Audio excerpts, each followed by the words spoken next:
Hello everyone and welcome to today's video, and it's a bit different compared to my original ones, but that's just because I'm currently on holiday, so that's why you may just see a bit of a different background and my face this time. For today, we're just going to talk about NASCAR, this time Trucks and Cup Series, Bristol Dirt. Obviously, wanted to say, first of all, lots of praise goes out to Justin Owen. He was a dirt racer who lost his life, pretty sure, in a dirt accident while he was qualifying for a race. So it was pretty bad, but yeah, my thoughts and prayers does go out to Justin Owen. Another one as well I need to also mention, relating mainly for the Cup Series, is that 51 driver for Brickware Racing, Cody Ware, has been arrested for assaulting a woman and assaulted by strangulation, inflicted serious injuries.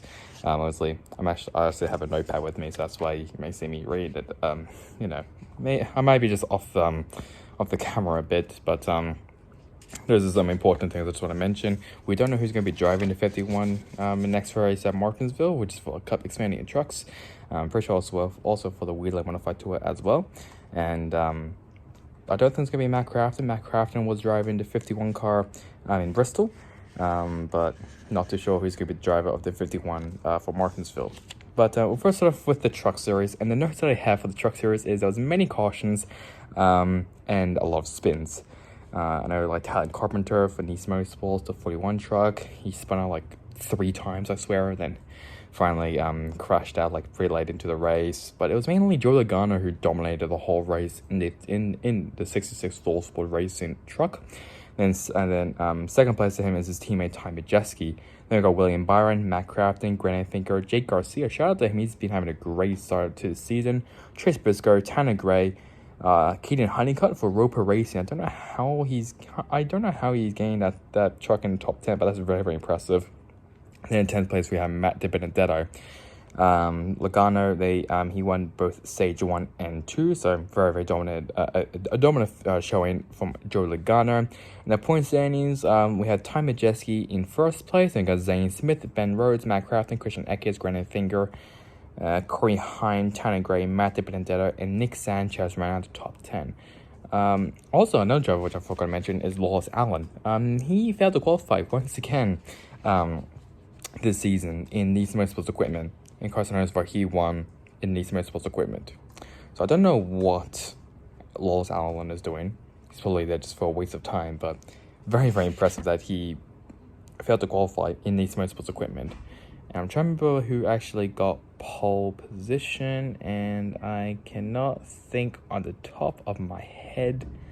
Might have been Zane Smith, actually. I'm pretty sure Zane Smith got pole position for the Truck Series third, and I'm pretty sure he finished outside of the top 20, but I might be wrong about that. But he did not have a good day for Zane Smith. But that Truck Series all done. Cup Series, mainly two I want to talk about is Ryan Preece versus Kyle Larson. That was a very big talking point. And the other one is Michael McDowell. He did the 2 360 spins, which was like garnered him a lot of fans. So I still think McDowell was incredibly underrated. I think he did a phenomenal job this season, including his teammate Todd Gilliland, which I'll talk about later. But the main one, Preece versus Larson. Basically, what happened? I'm pretty sure Hamlin. He talked about this in his podcast, Action Sentimental.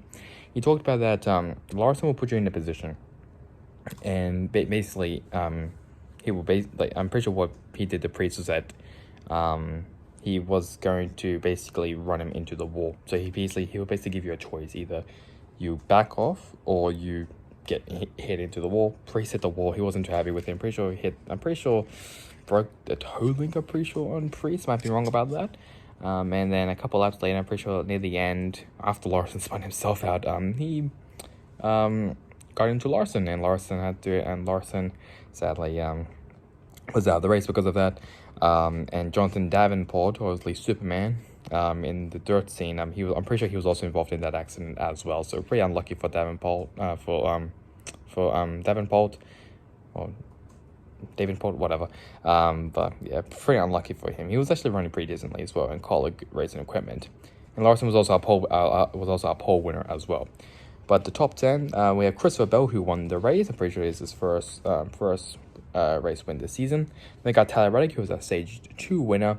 Austin Dillon, Ricky Stenhouse Jr., Chase Briscoe, Justin Haley, Mark Stokes Jr., Todd Gillen. He's been having a great start to the season in front of Motorsports Equipment.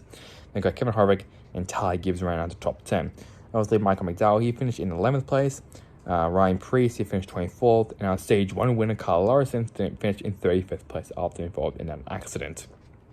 For the point standings, for the top 10 only, Christopher Bell moves himself up to the top 10. Then we got Ross Chastain, Kevin Harvick, Kyle Larson, Tyler Reddick, Kyle Busch, Martin Truex Jr., Joe Logano, Brad Keselowski, and Ryan Blaney ran down at the top 10.